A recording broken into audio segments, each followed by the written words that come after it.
आगे बढ़ते हैं और कुछ और भी स्टॉक्स पर नज़र डालें जो कि आज फोकस में, और जैसा कि हम सुबह से हाईलाइट कर रहे हैं कि आज जो मार्केट इंफ्रा स्टॉक्स हैं वहां पर काफ़ी अच्छा एक्शन बन रहा है। एमसीएक्सपी थोड़ी देर पहले हम हाईलाइट कर रहे थे, इसके अलावा बीएसई ये भी आज ऊपर है, स्टॉक मजबूत है और कुछ रिपोर्ट्स भी आ रही हैं जिसमें कि कुछ पॉजिटिव ट्रिगर्स बताए गए हैं बीएसई के लिए। आइए एक बार समझ लेते हैं प्रियंका से। प्रियंका हमारे साथ जुड़ चुकी हैं। प्रियंका बताइए क्या कुछ रिपोर्ट्स में निकल कर आ रहे हैं। पूजा बिल्कुल, देखिए इस रिपोर्ट में जो यूबीएस ने इनिशिएट किया है इस पे कवरेज, दो मेजर पॉइंट्स पे इस पूरे रिपोर्ट को समझना होगा। पहले तो उनका ये कहना है कि जो उनके सम ऑफ पार्ट्स वैल्यूएशन है उसके हिसाब से लगभग 40% का अपसाइड दिखता है यूबीएस को, यानी जो टारगेट प्राइस उन्होंने दिया है 5350 का। दो इंपॉर्टेंट रैशनल दिए हैं इन्होंने अपनी इस रिपोर्ट में यूबीएस ने।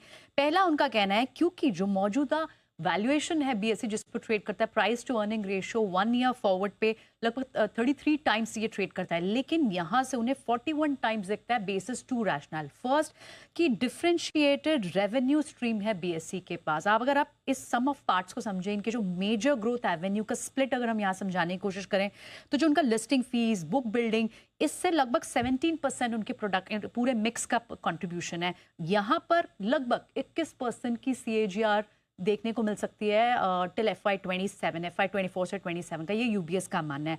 कैश मार्केट का कंपोनेंट लगभग 11% है, यहाँ 14% की ग्रोथ हो सकती है। जो तो यानी डिफरेंट रेवेन्यू स्ट्रीम्स है, इसके चलते एडिशनल ग्रोथ आपको दिख सकती है बीएसई के स्टॉक में।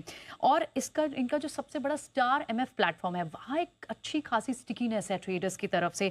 वहाँ लगभग इसके चलते लगभग 40% का रेवेन्यू ग्रोथ देखने को मिल सकती है FY24-27 में। और टोटल अगर आप इनके ऑपरेटिंग मार्जिन देखें, वहां लगभग 1200 बीपीएस का जंप देखने को मिल सकता है ओवर 2 इयर्स। तो ये पहला कि जो डिफरेंशिएटेड रेवेन्यू स्ट्रीम है जिसके चलते उन्होंने इनिशिएट किया बाय रेटिंग। जो दूसरा उन्होंने अपना रैशनल इस रिपोर्ट में दिया है, उनका कहना है कि जो एक पोटेंशियल वैल्यू पॉसिबल हो सकती है, अनलॉकिंग पॉसिबल हो सकती है अगर कॉमन कॉन्ट्रैक्ट नोट अप्रूव हो जाए। अब कॉमन कॉन्ट्रैक्ट नोट जो कि मार्च 2025 के एंड तक अप्रूव होना है, अगर ये इंप्लीमेंट हो जाता है तो क्योंकि हमने देखा है एनएससी की एनएससी की पोजीशनिंग है वो बहुत हद तक डिफॉल्ट एक्सचेंज की है ब्रोकर्स के लिए, लेकिन अगर ये कॉन्ट्रैक्ट नोट अप्रूव होता है तो ऑफकोर्स एक न्यूट्रलिटी आएगी, ब्रोकर न्यूट्रलिटी आएगी, इसका फायदा मिलेगा। ये एक बड़ा ट्रिगर हो सकता है बीएसई के लिए, जिसके चलते उनकी ऑर्डर बुक, जो कंबाइंड ऑर्डर बुक है, वहां पर एक इजाफा देखने को मिल सकता है। सो ये दो की ट्रिगर्स हाईलाइट किए हैं यूबीएस ने, जिसके चलते उन्हें लगभग 40% का अपसाइड